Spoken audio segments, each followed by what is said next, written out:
नमस्कार, आप देख रहे हैं अपना बिहार। मैं हूं आपके साथ विभा उपाध्याय। जिस अदानी मुद्दे को लेकर संसद से सड़क तक भारी हो हंगामा हुआ, कांग्रेस समेत तमाम विपक्षी इस पर केंद्र सरकार को घेरते नजर आए। उसी अदानी मुद्दे पर एनसीपी प्रमुख शरद पवार ने विपक्षी एकता की हवा निकाल दी है। शरद पवार ने कहा है कि इस मुद्दे को बेवजह तूल दिया जा रहा है।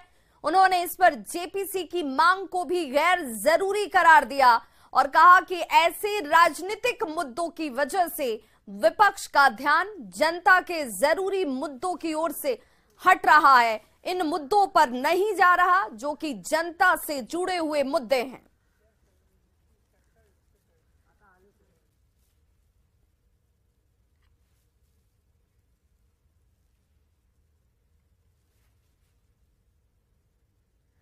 एक जमाना ऐसा था कि उस जमाने में हम हमेशा रूलिंग पार्टी पर क्रिटिसिज्म करना हो तो टाटा बिरला का नाम क्रिटिसिज्म करते। आजकल टाटा बिरला का नाम लेते नहीं। और दूसरा देशवासी को ये पता लगा है, अंदाजा है कि टाटा का भी देश में कॉन्स्टिट्यूशन है। इसलिए आजकल अदानी अंबानी नाम लेते हैं तो उनका कॉन्स्टिट्यूशन क्या है इसमें इस बारे में सोचने की आवश्यकता है।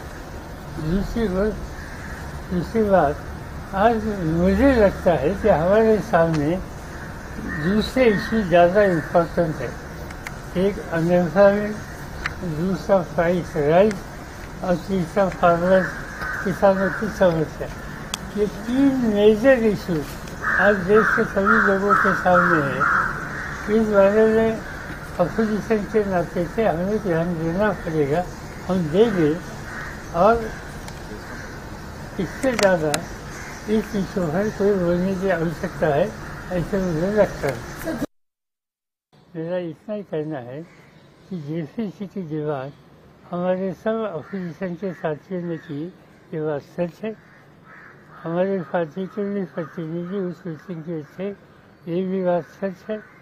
मगर हमें ऐसे लगता है कि जेपीसी का जो कॉम्पोजिशन होगा, ये कॉम्पोजिशन में समझो 21 सदस्य की जेपीसी हो तो इसमें 15 लोग रूलिंग पार्टी के रहेंगे और 5 या 6 लोग अपोजिशन के।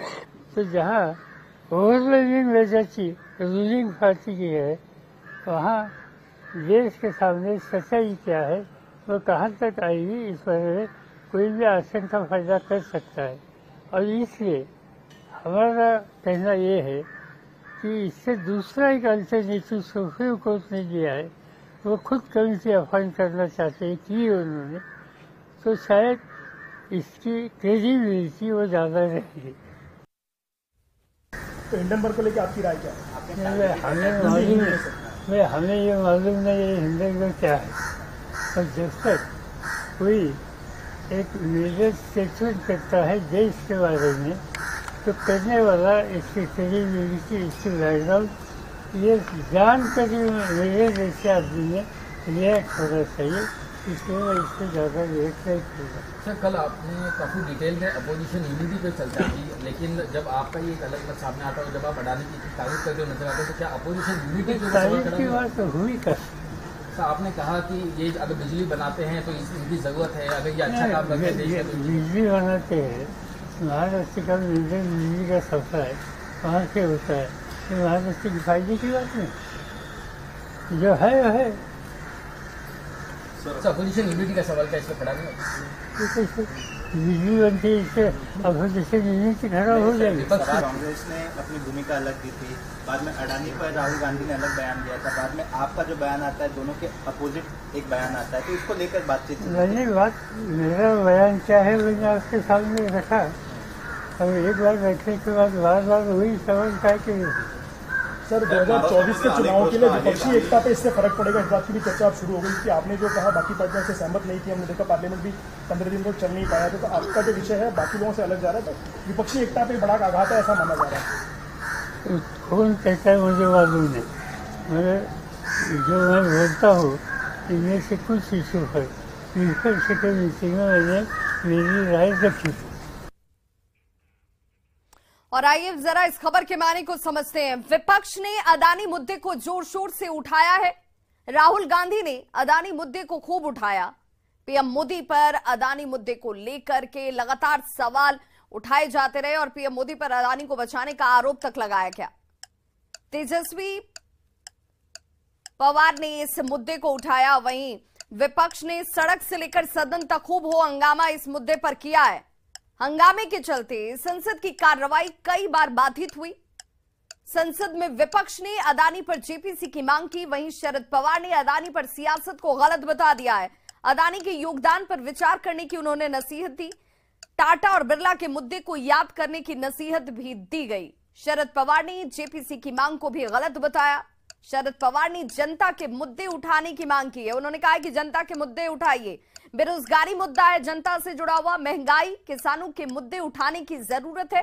इस बात पर शरद पवार ने जोर दिया। विपक्ष जनता के मुद्दों से दूर होता जा रहा है। विपक्ष बेवजह की राजनीतिक मुद्दों को उठा रहा है। तो सीधे तौर पर अदानी के मुद्दे को उन्होंने कहा कि ये जनता से जुड़ा हुआ मुद्दा नहीं, ये राजनीतिक मुद्दा हो सकता है, लेकिन जनता के लिहाज से जिन मुद्दों को उठाने की जरूरत है उनमें महंगाई है, बेरोजगारी है, किसानों का मुद्दा है, इसे जोर शोर से उठाने की जरूरत है। और ऐसे ही मुद्दों से राजनीतिक दल जो है, विपक्ष जो है, वो धीरे धीरे दूर हो रहा है। वहीं शरद पवार के बयान पर जेडीयू नेता केसी त्यागी का बयान भी सामने आया। केसी त्यागी ने कहा कि शरद विपक्ष के बड़े नेता हैं, लेकिन हम उनकी राय को न बुरा मानते हैं, न आश्चर्यचकित करने वाला। जरूरी नहीं कि हर मुद्दे पर विपक्ष की राय एक जैसी हो, एक हो। इससे विपक्षी एकता भी खत्म नहीं होती है।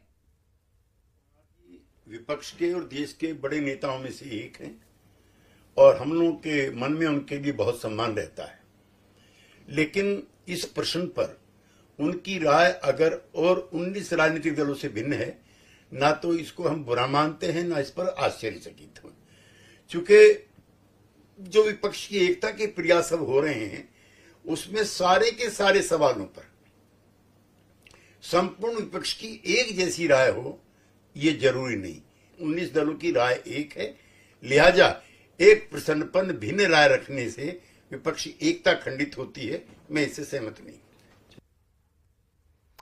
तो क्या शरद पवार ने विपक्षी एकता की हवा निकाल दी है? बड़े उद्योगपति का समर्थन कर शरद पवार ने विपक्ष और खासकर कांग्रेस और आरजेडी पर सवाल उठा दिया। शरद पवार ने कहा है कि उद्योगपतियों पर निशाना साधने से ज्यादा जरूरी यह है कि मुद्दों की राजनीति की जाए। शरद पवार के बयान पर अब सियासत बेहद तेज और गर्म दोनों है। एकजुट हैं। कुछ कुछ मामलों में किसी के बयान से अगर उस संदर्भों को निकालना शुरू कर देंगे तो उसका कोई मतलब नहीं रह जाता है।